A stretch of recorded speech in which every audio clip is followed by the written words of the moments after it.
أعوذ بالله من الشيطان الرجيم.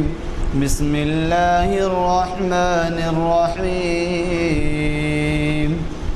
والضحى والليل إذا سجى ما ودعك ربك وما قلى وللآخرة خير لك من الأولى ولسوف يعطيك ربك فترضى ألم يجدك يتيما فآوى ووجدك ضالا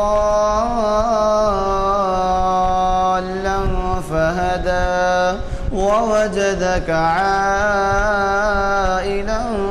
فأغنى فأما اليتيم فلا تقهر وأما السائل فلا تنهر وأما بنعمة ربك فحدث. صدق اللہ العظیم. ہمیں حافظ محمد اسحاق کمال قادری صاحب بعنوان اللہ کی مدد کب اور کس کے لیے مخاطب فرمانے والے تھے. یہ نشست آج بتاریخ 1 اگست 2016 عیسوی مطابق 26 شوال 1437 ہجری بروز پیر بعد نماز عصر منعقد ہو رہی ہے کانفرنس ہال جامع مسجد عالیہ میں، اور یہ شریعت انفارمیشن سروس کی 635ویں نشست ہے. حضرات، آج صبح آج کے مقرر کردہ مقرر صاحب کا ٹیلی فون وصول ہوا، جس میں انہوں نے اپنی طبیعت کی ناسازی بتائی، اور یہ شاید پہلا موقع ہے مجھے اس وقت اس کا بھی حوالہ دینا مناسب ہوگا کہ شریعت انفارمیشن سروس کے جو لیکچرز ہوتے ہیں، یہاں پر جو نشستیں ہوتی ہیں، اس کا آغاز انہی کی تقریر سے ہوا تھا، اور آپ 635 کو 45 سے اگر تقسیم کریں تو ہر سال 45 نشستیں ہوتی ہیں. اب اسی سے آپ اندازہ لگا لیجئے کہ 450 نشستوں پہ 10 سال ہو گئے، اور اس کے بعد اگر 225 تو 15 سال کی نشستیں ہو گئی ہے. تو اس طرح سے یہ پہلی دفعہ ہے کہ حافظ صاحب ہمیں مخاطب کرنے سے قاصر رہے. میں نے ان سے یہ بھی خواہش کی تھی کہ اگر وہ مناسب سمجھیں تو ٹیکسی کے ذریعے تشریف لائیں، لیکن انہوں نے کہا کہ میری طبیعت ٹھیک نہیں ہونے سے میں نہیں آ سکا. تو آج ہماری، آپ کو تو پتہ ہے کہ بارش کے 4 مہینے یعنی جون، جولائی، اگست، سپٹمبر، اس میں جون جولائی ختم ہو گئے. اب اگست سپٹمبر 2 مہینے کی بارش باقی ہے. خیر، وہ 2 مہینے میں تو 1-2 دن کے سوا ہمارے لیے کوئی رکاوٹ پیدا نہیں ہوئی، لیکن پچھلے 2-3 دن سے بارش کا سلسلہ، جبکہ دیش کے دوسرے مقامات پر بہت بڑے پیمانے پہ بارش ہوئی، اور جو کچھ ریزروائرز تھے، تالاب تھے، بڑے بڑے پروجیکٹس تھے، وہ بھر گئے. لیکن ہمارے ہاں ابھی بعض لوگوں کا شکوہ یہ ہے کہ گنڈی پیٹ میں بھی پانی نہیں ہے. تو خیر، اب جو بھی ہے ابھی 2 مہینے باقی ہے. اللہ تعالیٰ سے ہم دعا کریں گے کہ بھئی ہماری بارش ہمارے لیے بھی ہو. لیکن یہ ہے کہ پچھلے 2-3-4 دن سے 2-3-4 دن سے جو ہے یہ بارش بھی جو ہے ہمارے پروگرامس میں کچھ دخل انداز ہو رہی ہے. تو آج ہم ہمارے رواج کے مطابق کوئی ایسے مضامین پڑھیں گے. اگر آپ میں سے کوئی صاحب آگے آئیں اور یہ مضامین ہم کو سنائیں جن کی میں نشاندہی کر دیتا ہوں تو مناسب ہے. کوئی صاحب سنائیں گے؟ آئیے، آپ آئیے، ہمارے پیشوا لا لیجیے، آپ لا لیجیے. تو میں یہ 2 جو ہے عنوانات پسند کر رہا ہوں آج کے لیے. ایک تو یہ ہے کہ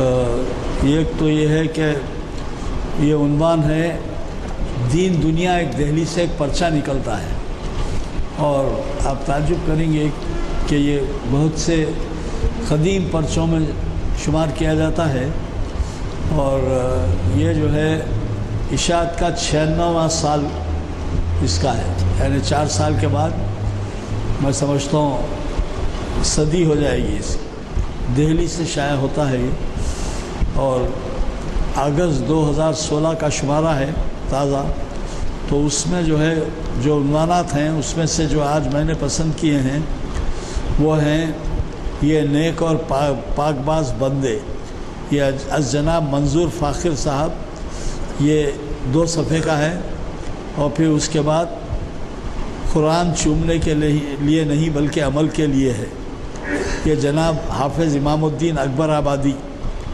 یہ بھی 2 صفحے کا ہے۔ تو میرے خیال میں ہمارے آج کے ان مضامین کو ہمارے مسجد کے پیش امام، ویسے تو ہمارے ہاں 2 پیش امام صاحبین ہیں، لیکن جو سینئر ہیں شاہد صاحب، وہ آپ حافظ شاہد سے وہ آپ کو سنائیں گے یہ مضامین۔ اور دوسرے جو ہے یہ کہ آج کی اس محفل کا آغاز خوش الہان خاری حافظ محمد برکت اللہ صاحب کی قرأت کلام پاک سے ہوا، جس کو آپ سب نے سنا۔ تو میرے خیال میں آپ ان کو سننے کے لیے تیار رہیں، وہ شہنشین پر تشریف لائیں گے اور آپ کو سنائیں گے۔ پہلا عنوان جو ہے یہ نیک اور پاک باز بندے، یہ مضمون وہ سنا رہے ہیں۔ اس کے بعد وہ دوسرا مضمون، دونوں بھی 2 صفحے کے ہیں، آپ کو جو ہے ابھی وہ سنائیں۔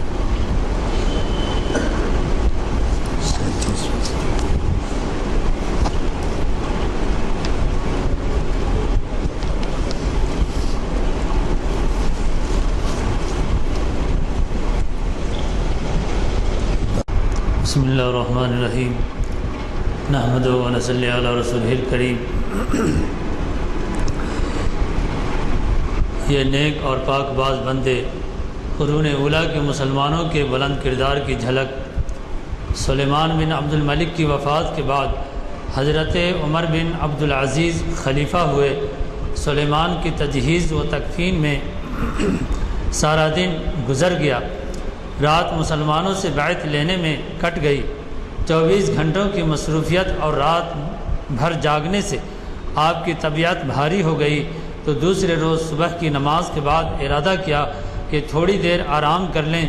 اتنے میں ان کے صاحبزادے آ گئے اور اطلاع دی کہ مخلوق خدا آپ کی منتظر ہے۔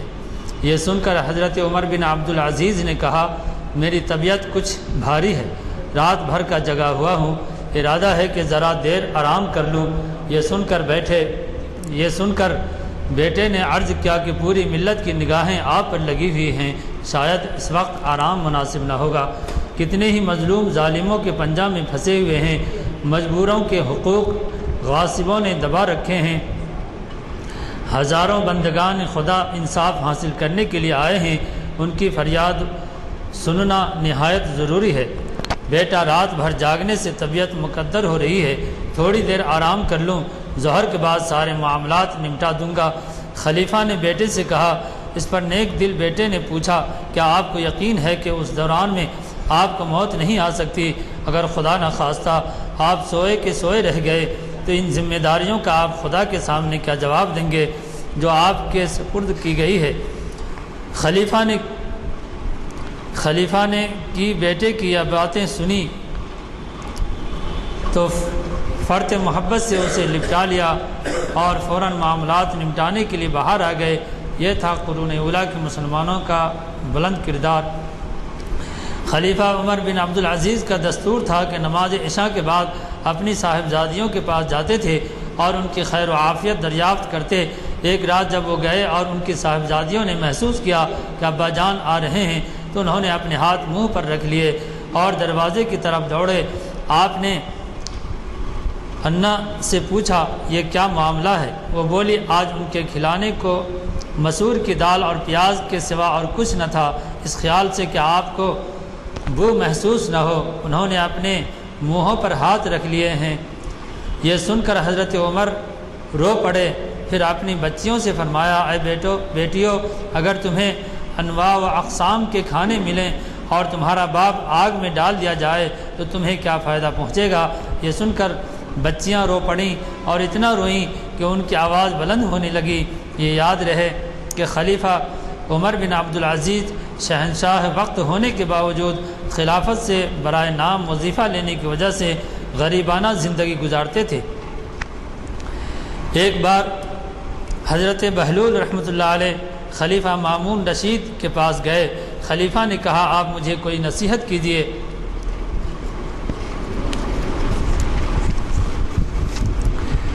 ان کے ہاتھ میں ایک کوئلہ تھا، اس سے چونا کی ہوئی دیوار پر لکھ دیا، اے مامون، تو نے دین کو پست کیا اور دیواروں کو بلندی کیا، جو مال تو نے خرچ کیا اگر وہ تیری ملکیت تھا تو نے اسراف سے کام لیا، جبکہ اللہ پاک اسراف کرنے والوں کو دوست نہیں رکھتا۔ اگر وہ مال تیری ملکیت نہیں تھا تو نے خیانت کی، اور اللہ پاک خیانت کرنے والوں سے کبھی محبت نہیں کرتا۔ اللہ قرون اولیٰ کے مسلمان کیسے بے باک اور حق گو تھے۔ ایک مرتبہ سعید بن یزید اور ان کے دیگر ساتھی حضرت اکرمہ رحمۃ اللہ علیہ کی خدمت میں موجود تھے اور ادھر ادھر کی لایعنی گفتگو ہو رہی تھی۔ حضرت اکرمہ رضی اللہ تعالیٰ عنہ جب محسوس کیا کہ لوگوں کی دلچسپی فضول گوئی کی جانب متواتر بڑھتی چلی جا رہی ہے تو ضبط نہ ہو سکا اور حاضرین کو خطاب کرتے ہوئے فرمایا، تم لوگوں کو کیا ہو گیا ہے کہ تم مفلس و فقیر ہو گئے ہو؟ یعنی تم لوگ علمی باتیں اور دینی مسائل نہیں پوچھتے۔ گویا مسلمانوں کی مجلس میں علمی چرچے کی کمی اور پڑھنے کی سرد بازاری ان کے لیے افلاس و تنگ دستی تھی، اور جس مجلس میں علمی و دینی مسائل و علوم سے لوگ دلچسپی نہیں لیتے تھے وہ مجلس مفلسوں اور محتاجوں کا ایک بیکار اجتماع تھا۔ جامع مصر میں چند جوہری سونے کی پرکھ میں مصروف تھے۔ جوہریوں کے قریب ہزارہا دینار پڑے تھے۔ مسجد کے کونے سے ایک فقیر ان کے پاس آیا اور اللہ کے نام پر ایک درہم مانگا۔ جوہریوں نے اسے دھتکار دیا، وہ پھر اسی کونے میں جا بیٹھا۔ جوہریوں نے اپنا کام ختم کیا اور مسجد سے باہر نکل گئے، لیکن اتفاقاً ان میں سے ایک تھیلی جس میں 500 دینار تھے وہیں رہ گئی۔ فقیر نے اسے دیکھا اور اسے اٹھا کر ایک جگہ میں دبا دیا۔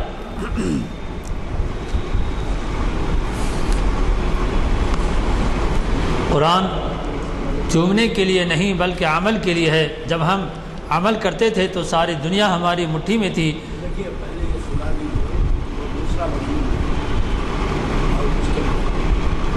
فقیر سے پوچھا، بابا ہم یہاں ایک تھیلی بھول گئے تھے جس میں 500 دینار تھے، کیا تم نے وہ دیکھی ہے؟ فقیر نے جواب دیا، ہاں دیکھی ہے۔ پھر اس نے تھیلی زمین سے نکالی اور جوہری کو دے دی۔ جوہری نے 50 دینار نکال کر فقیر کو پیش کیے، لیکن فقیر نے بڑی بے نیازی سے انہیں قبول کرنے سے انکار کر دیا۔ جوہری نے تعجب سے کہا، ابھی تو ایک درہم کے لیے ہاتھ پھیلا رہا تھا اور اب 50 دینار لینے سے انکار کر رہا ہے، عجیب آدمی ہے۔ فقیر نے شان استغنا سے جواب دیا، اس وقت میں فی سبیل اللہ تم سے طلب کر رہا تھا اور وہ تمہاری نیکی ہوتی، اب اگر میں تم سے لوں گا تو گویا میں نے اپنے دین کو دنیا کے بدلے بیچ ڈالا اور مجھے یہ سود کسی قیمت پر منظور نہیں ہے۔ یہ تھا زمانہ قدیم کے فقیروں کا کردار۔ یاد رکھیے، دنیا میں صرف وہی قوم زندہ اور باقی رہ سکتی ہے جو طاقتور ہو، متحد ہو، علم کی دولت سے مالا مال ہو، جس کا اخلاق بلند ہو، کردار پاکیزہ ہو، اور ان سب باتوں کے لیے قرآن مجید میں مکمل ہدایتیں موجود ہیں، لیکن ہم ان ہدایتوں کی جانب سے غافل ہیں۔ قرآن پاک کی ہدایتوں پر جب ہم عمل کرتے تھے تو ساری دنیا ہماری مٹھی میں تھی۔ اگر قرآن ہر زمانے اور ہر قوم کے لیے آخری پیغام ہے جیسا کہ اس کا دعویٰ ہے، مسلمانوں کے پاس آج بھی ایک دستور ارتقا ہے کہ اگر اس کی ہدایتوں پر عمل کیا جائے تو بلا شبہ مسلمان اپنا کھویا ہوا عروج حاصل کر سکتے ہیں۔ اگر قرآن ہر زمانے اور ہر قوم کے لیے آخری پیغام ہے جیسا کہ اس کا دعویٰ ہے، الیوم اکملت لکم دینکم اتممت علیکم نعمتی ورضیت لکم الاسلام دینا، تو ہماری آنکھوں پر کیوں پردہ پڑ گیا اور دماغ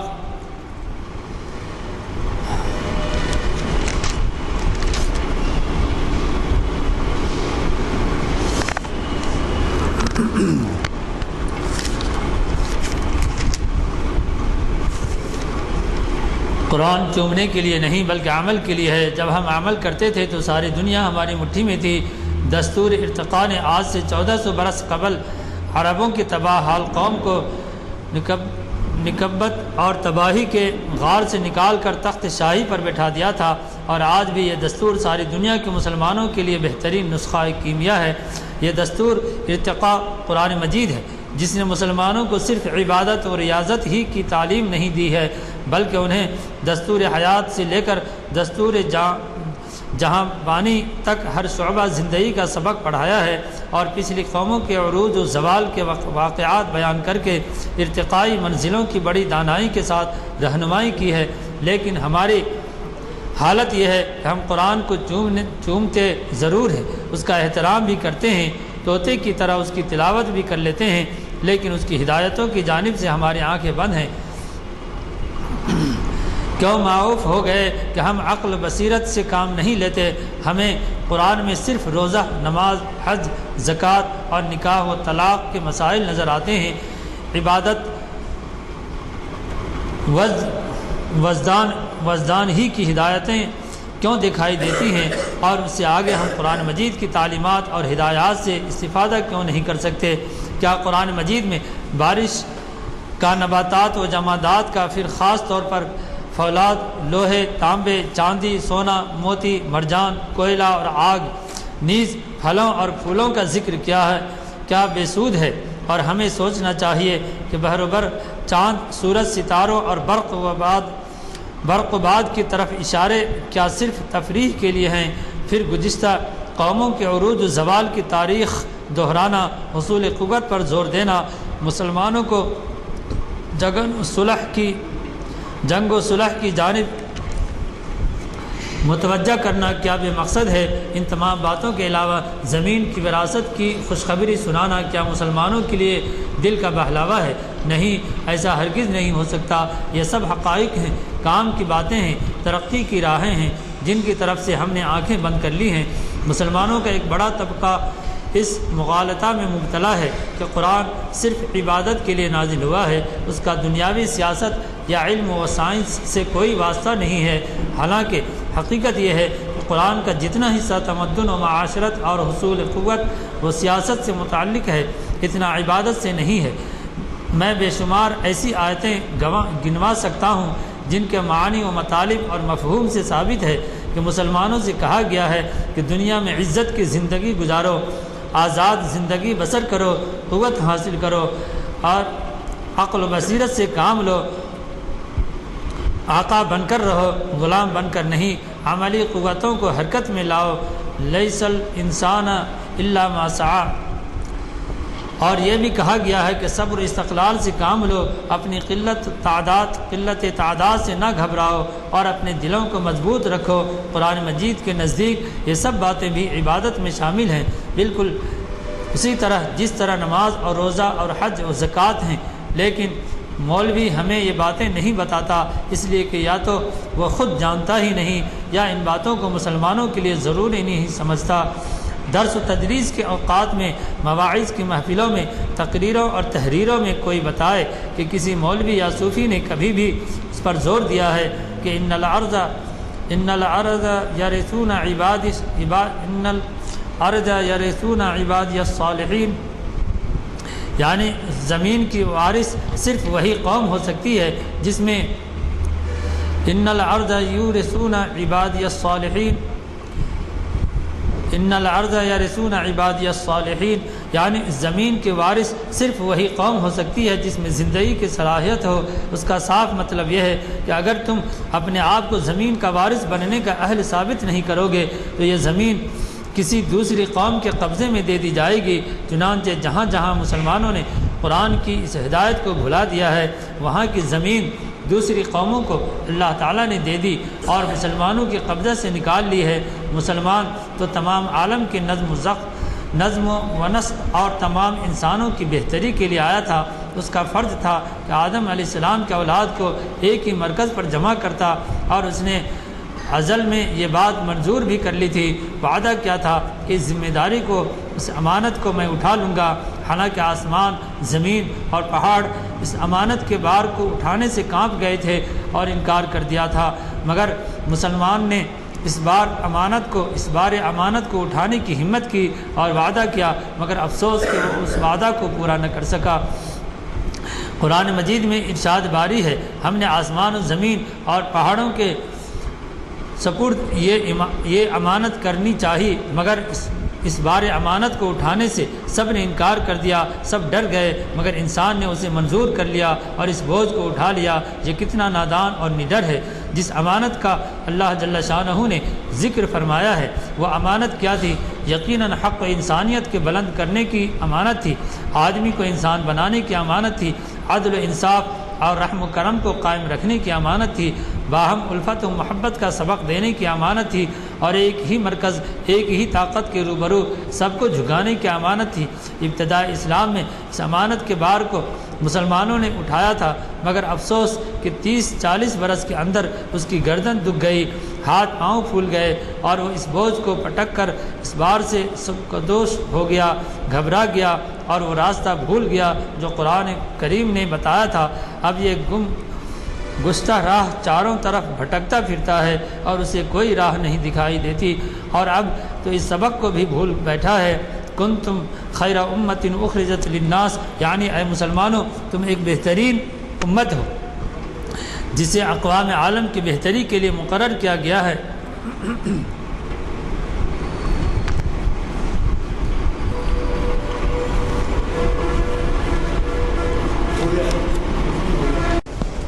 آپ نے آج کے مخرج صاحب کے مزاج کی ناسازی کی وجہ سے وہ تشریف نہ لا سکنے کی وجہ سے ابھی حافظ شمشاد حسین صاحب حافظ شاہد حسین صاحب کی پڑھی گئے دو مضامین کو سماعت فرمایا۔ چونکہ وقت ہے اس لیے میں کچھ گزارشات آپ سے کرنا چاہ رہا ہوں، اور وہ یہ ہے کہ اللہ کے فضل سے ہماری اس مسجد میں یہ جو محافل کا سلسلہ ہے، اس کے بعد سے یوں تو آپ کو معلوم ہے تقریباً 18-19 سال سے اقبال شناسی کی محفل بپابندی ہو رہی ہے۔ اسی طریقے سے پھر تاریخ اسلام کی محفل یہ بھی تقریباً 741 کے معنی جو ہے 900 ہوں تو 20 سال ہو جاتے ہیں، تو اور ویسے شریعت انفارمیشن 635 میں ابھی میں نے ذکر کیا کہ یہ بھی کافی عرصے سے ہو رہی ہے۔ تو اس کے اثرات یہ ہوئے کہ کئی مساجد میں لوگوں نے اہتمام کیا، اور مختلف تواریخ میں اوقات میں اتنی پابندی سے تو نہیں، لیکن وہاں پر بھی ایسے اہتمام کیے گئے جس سے کہ مختلف علماء دین، پروفیسرز اور بیرون ملک اور بیرون شہر بیرون ملک کے بھی مقررین نے ہمیں استفادے کا موقع دیا۔ آپ سے گزارش یہ ہے کہ اس میں ہمیں ایک پہلو پر غور کرنا ہے، وہ ہے نوجوانوں کو کس طریقے سے اس کی جانب زیادہ سے زیادہ راغب کیا جائے۔ اگر آپ کے پاس کوئی تجاویز ہیں تو ہم اس پہ عمل کرنے تیار ہیں، کیونکہ آپ جانتے ہیں کہ ہمارے نوجوان زیادہ تر کھیل کود، تماشے اور ٹی وی کے مختلف آئٹمس جن کا تذکرہ بھی مناسب نہیں ہے اس میں دلچسپی رکھتے ہیں۔ اگر انہیں یہ کہا جائے کہ محافل میں چلیں اور واعظ بیان سنیں تو اس طرف اتنا راغب نہیں ہوتا، اور اس کے برخلاف وہ گھنٹوں بھی اگر کہیں آپ تو وہاں پر بیٹھنے کے لیے تیار ہوتے ہیں۔ اور دوسرا پہلو یہ دیکھیے کہ اخبارات میں جو جرائم کے بارے میں جو اطلاعات آتی ہیں اس میں ایک خاص طبقے کے نوجوان یعنی مسلم طبقے کے نوجوان ہر قسم کی برائیوں میں ملوث ہیں، وہ چاہے زنا ہو، چاہے چوری ہو، ڈاکہ ہو، قتل ہو، خون، غارتگری، کسی قسم کے بھی جب آپ نام دیکھیں گے تو زیادہ تر نمایاں طور پہ آپ کو نظر آئے گا کہ جو ہے یہ اچھا یہ کیوں، وجہ کیا ہے؟ وجہ صرف تعلیمی کمزوری ہے، اور تعلیمی کمزوری اگر دور ہو جائے تو انشاءاللہ وہ بھی اپنے آپ کو ایک ذمہ دار شہری بنائیں گے اور حکومت کے لیے پریشان کن نہیں ہوں گے۔ آپ ہی اندازہ لگائیے کہ اگر مطالعہ کیا جائے تو ایسے محسوس ہوتا ہے کہ ایسے جرائم عام ہو چکے ہیں، اور اس میں نے جیسے ذکر کیا وہ یہ صرف زیادہ پیسے کی بھی فراوانی ہے جو غفلت، دین سے غفلت بڑھتی جا رہی ہے، کیونکہ اکثر نوجوان مڈل ایسٹ چلے جاتے ہیں۔ اللہ کا شکر ہے کہ ان کے ذوقے کے لیے، ان کے زندگی گزارنے کے لیے وہ ذرائع پیدا کر دیا ہے، ورنہ ہم تو ایک ایسے دور سے گزرے ہیں، آپ میں سے شاید کوئی اس سے واقف ہے یا نہیں ہے مجھے پتہ نہیں ہے، پولیس ایکشن کے بعد مسلمانوں پہ نقویوں کے دروازے بند تھے۔ وجہ یہ تھی کہ دور حکومت میں نظام کے 75% 80% مسلم ہوا کرتے تھے اور بقیہ غیر مسلم بہت کم ہوتے تھے۔ صرف 2-3 ڈپارٹمنٹس ایسے تھے جس میں مسلم کم تھے، جہاں حساب کتاب ہوتا تھا، محاسبی، الیکٹریسٹی ڈپارٹمنٹ اور ریلویز، یہاں پر جو ہے تعداد کم تھی، بقیہ جگہ جو ہے مسلمانوں کی تعداد زیادہ تھی۔ تو پولیس ایکشن کے بعد سن 48 کے بعد، سپٹمبر 48 میں پولیس ایکشن ہوا، اس کے بعد سے 8-10 سال تک مسلمانوں کی حالت ملازمتوں میں بہت بری تھی، ان کے اوپر تمام دروازے بند تھے۔ اور اللہ تعالیٰ کا شکر ہوا کہ وہ دروازے کھلتے گئے اور مشرق وسطیٰ یعنی مڈل ایسٹ میں انہیں ملازمتیں ملتی گئیں، اور اب جب وہ ملازمتیں ملیں تو ظاہر ہے کہ یہاں کی تعلیم ختم کر کے وہ ماں باپ کی تربیت سے بھی محروم ہو گئے، اور وہاں جا کر دین دنیا سب ان کی وہی تھی۔ خیر بہت سے دینی امور میں بہت اچھے نکلے، لیکن کئی ایسے تھے جو یہاں پر پیسہ بھیجتے تھے تو یہاں خرابیاں پیدا ہوتی ہیں۔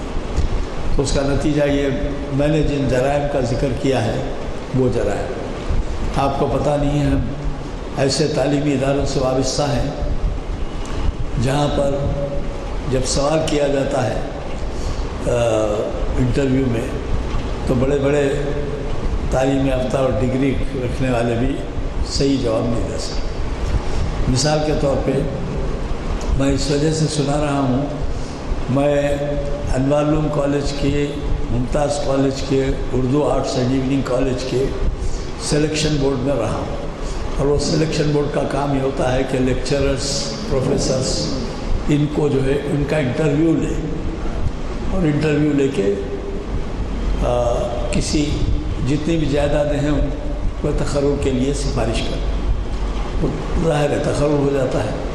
تو اس میں جو آتے ہیں تو پہلے تو یہ کہ طبیعت اور میتھمیٹکس میں بے حد کم مسلم، 18-20 کینڈیڈیٹ آئے تو 2-3 کینڈیڈیٹ رہتے ہیں۔ اچھا دوسرے جو مضامین ہے اس میں آتے ہیں مسلمان، لیکن ان کی دینی تعلیم کا یہ حال ہے کہ مثال کے طور پہ ایک صاحب MSc پاس کرے اور وہ شرط یہ رہتی ہے کہ اس میں انٹرویو کے لیے 55% سے زائد نمبر، 60% سے زائد نمبر والوں کو ہی بلایا جاتا ہے۔ تو جب وہ آتے ہیں، اب ان سے میرا اپنا تجربہ آپ کو سنا رہا ہوں، خیر عام معلومات کی حد تک تو عام شہری کو بھی نہیں معلوم ہے کہ ایک عام معلومات میں پوچھا میں کہ صاحب حیدرآباد سطح سمندر سے کتنا بلند ہے یا پست ہے، تو وہ جواب دیتے ہیں، ایک کینڈیڈیٹ